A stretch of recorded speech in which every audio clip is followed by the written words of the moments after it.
Greetings and welcome to Medieval Engineers, the Wonder Workshop by night. That's right, we're back in the Wonder Workshop. There's nothing really especially new or impressive to show you. However, now that I have my lovely new computer with working magics, we have managed to defeat the Shaman's Curse. That's right, once and for all. We have defeated the Shaman's Curse. Let's pop back into first person. As you can see, we are inside the tower. We've been working day and night to solve this problem, and we have finally managed to do so through the power of, the new wizarding engine, which has been built in another dimension. And so here we are by night, and as you can see, the stars are out, and it is wonderful. And if we look below, all the little pinpricks of light, you can see all the little pinpricks of light. We've been quite busy. We have, one might say, spammed down the torches within the Wonder Workshop, and indeed lighting the whole path over to the minion village that you can see away in the distance there. But as our eyes become accustomed to the light, let's fly out here a little bit away from our peak. As you can see, our eyes become accustomed to the darkness, and it lifts to reveal the valley by night, still pinpricked with all the little lights. There's the tower, the impossible tower itself, which has indeed kept the name Impossible Tower, I think. I don't know. I kind of forgot to pick a final name. I need to go back and do the count. Maybe I'll do that and include it in the post-commentary. Anyway, there she is. Illuminated a little bit. You can see illuminated through a few of the windows and stuff there. Looking very posh indeed. And as we swoop down into the Wonder Workshop itself and land down at the foot of the tower, we've got little areas here. Look at the lighting. Look at the lovely lighting. Look at the way it adjusts, phasing in and out as it is supposed to, as it has been doing all along for everybody else, but not for me, and yet now it can. There's the arena. Look, you can see just silhouetted there. The old house, the first house that we built, now home to presumably one of the minions, or somebody else who is granted the special privilege of living within the Wonder Workshop itself. If we follow the path through the workshop, like I said, I've kind of spammed the lighting down. I quite like the lighting to illuminate a little bit further. It may be a performance thing, but the trouble with it only illuminating this little area here is it makes you want to spam them down all over the place. So it'd be nice if that was adjustable. I mean, I don't think you can,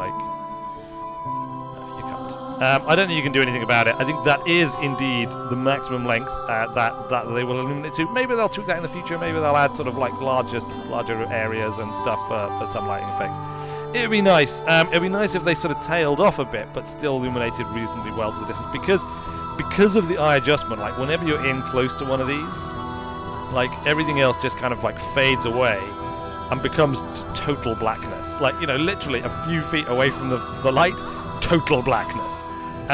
Which, you know, is quite atmospheric, but I'm not sure how realistic it is. Anyway, there we go. That is the Wonder Workshop main area by night. Look, there's our tracked defense system that we built way back when we started doing the first and second lines of defense for the tower to deal with the barbarians of the Fallen Forest out there.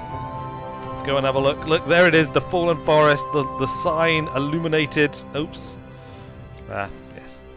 Sorry about that. Oh, look, there is a mist rolling in, a magical mist which illuminates the sky, but not the land. The Fallen Forest down there, the sign. We just fly on around, panning past. You can see as the morning light starts to filter in. We find Jude's Watch here, illuminated by just a few torches at the moment, and we may need another torch or two in there to fully illuminate that sign. Not much on the tower itself, just one there. We've got a couple of torches up here. We don't want to blind the people, obviously, the minions on watch, because they need to look out into the forest in case the barbarians come by night, which, you know, is the barbarian way, the sneaky devils. Probably could do with some light in here. Oh look, here's the top of the watchtower. There we go. Looking out over the forest. Oh, it's beautiful. I love it so much. I'm so happy to have a new graphics card and a new system in general, and making all of this look the part at last. I mean, I love Medieval Engineers, but I was starting to get a little bit tired of things like, you know, I had to turn off the day-night cycling because every time night came around, I just lost the ability to see anything at all. But now look at it, beautiful. As dawn rises, as the sun rises, the moon is still visible, the sun is way up there in the sky. We really need to get that moving across the sky, devs, if you don't mind, because yeah, that's one of the few things. Oh, and now the sun has risen properly, and we're starting to get the shadows roving across the land, moving across the land. At a distance, look, there is the impossible tower shadow. You can see the load point at which it shifts to a lower resolution shadow map. So we've got a nice smooth movement in the foreground, and then in the background, like the top of the tower just catches up every now and again. But there you go. And then the shadows disappear when you get too close. I don't know why. I don't know if that is maybe some residual effect of the Shaman's Curse. Maybe I need to tweak around with the graphic settings, or maybe that's just the way it is at the moment. Fantastic. There we go. The Wonder Workshop by night. That is the title of this video. It's just going to be quite a short one. As I've said a few times, I've got quite a busy week ahead of me, so rather than doing lots of time-consuming builds and stuff, I thought I would just do a quick video to fill the Medieval Engineer slot this week. Next week will probably be a build, or maybe last week was a build. It depends which order they go out in, because they're both going to get recorded today in all likelihood. The arena still got the cages left from when we were doing our experimentations on the beasts. I caused a bit of damage as well with my my spells, my stone spells, my cannon spells that I was using to deal with them. I'll need to come back and repair that at some point. Let us go and see the Minion Workshop, the Minion Village by night as well, just to round this video out. But we will time accelerate through to the evening. We'll just let the sun set as we head over to the Minion Village. We'll say goodbye to the Wonder Workshop and to the Impossible Tower there, just sitting majestically over it all. Now I have lit the way along this road. I still haven't really done the road properly, so I apologise for that. But nonetheless, it is lit, so we can always follow it, even though we can't see it very well. That's the theory, anyway. Let's just jog on here. In fact, we'll fly, because flying's even quicker. Following the path of the road, just little fire buckets, because that's what they're called, alright? Fire buckets. Lighting the path all the way along, and there is the Minion Village up ahead. We'll go by foot the rest of the way. The new little housing area that we built last time is still there. It's looking good. I quite like it. It is the business. I believe it to be the business. It does the job anyway. Relatively small amounts of lighting in the Minion Village as compared to the Wonder Workshop. The Wonder Workshop, I just spam torches down everywhere, because that is where I, the wizard, live. And magical fire, no problem. Just pop stuff down everywhere. The Minion Village, which is a little bit more mundane, shall we say, probably wouldn't have torches lining all the roads and like illuminating everything as if it's the day. So we've just got a few torches. Everyone's got a torch on their front doors here, so they can sort of see where they're going when they get home. We've got a few torches lighting up the inn here, which is looking rather nice at night. There we go, there's the inn, there's the little stable at the back, just waiting for horses to be implemented so that we can put them in there. The temple, and of course the well here, looking good. Oh, does the well work now? Look, let's try it. The well works!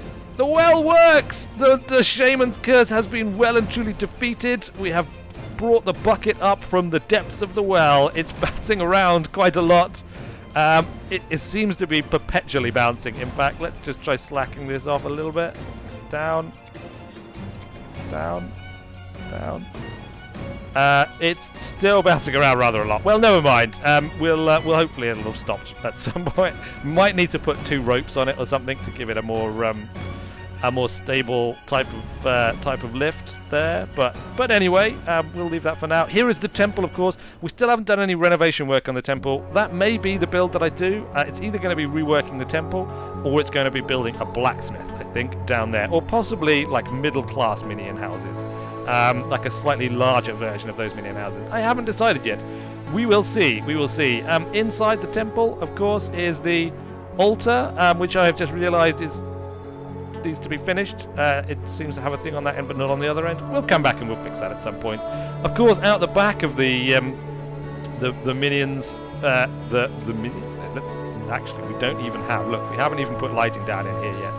This is how well planned we are. Look, 6. That's what we want. 6. Put that there. Some lighting. Some lighting there. We can't see anything. It's pitch black out here. The gods have deigned that the I suppose it is like the middle of the night now. It's literally the middle of the night. There's probably almost no. There is still. Look, is this probably something to do with triangles, man? No, this is probably something to do with triangles, man. And this, of course, is Derek, Minion Derek. Both of them still here, staring blindly at the cliff face. The works, the strange occurrences of the last update video. We will return for more update videos and more storyline, but it's probably going to be a once-a-month affair. We'll see. We'll see how time allows for that once I have finished my busy couple of weeks. Let's head out of the temple, though, and just lastly, we'll head into the first build, the original building that was in the Minion Village, and that is, of course, our little bunkhouse, a simple little bunkhouse. Lots of tables and chairs in here. Very nice. Well, I mean, 2 tables, I suppose, stuck together. I don't know if that counts as lots. The bunks, the magical floating bunks, or at least some of them are magically floating, most of them magically floating. My little fireplace, which I quite like. You know, I think I still approve of this fireplace. It's not perfect. I would like a real fireplace to be able to put in at some point, but it does the job. You know, it does the job. Loads of lighting in here. Look, we spam the lighting down in here. We could probably go around and replace these with these. Look, we get rid of this and we take this around. It's probably a bit better, isn't it? Probably a bit more in keeping. Each one of these had like a little torch. Oops, a bit high. Like so. I don't know why I'm doing this whilst recording. I apologise. It's not very interesting. I know. It's just me placing torches in a building that I built ages ago. Right, look, that'll do. That is enough. I prefer it, but it is enough. I mean, what I've done here is I placed them higher up next to the thatch roof. So I can't think of any problem with that at all. I really hope we get flaming effects, actually. If you're going to have thatch roofs and stuff, you got to have flaming effects and wood, and I mean that would be fantastic for the siege weapons as well. Look, morning is arriving once again here in the Minion Village. We'll just let morning slowly dawn as we close out. So yeah, I'd really like to see flaming effects, because let's face it, that's part of siege warfare. Giant flaming balls, flaming arrows, all of that good stuff. It would work brilliantly with the destruction engine as parts slowly lose their structural integrity as they burn. Oh, I'm sure we'll see it. I'm sure we'll see it at some point, but it is not here yet. So there you go. That is it. That is all. Just a quick walkthrough video. I'll try and make clear in the description that I'm not actually doing anything in this episode, just showing off the fact that the Shaman's curse has been lifted and that I now have beautiful, lovely lighting effects, and how the game runs and looks on my new rig, which of course is very exciting for me, but probably relatively irrelevant for the majority of you guys. So there we go. Awesome, fantastic. Right. I have been Weird Wizard. Thanks a lot for watching, everybody, and I will see you later.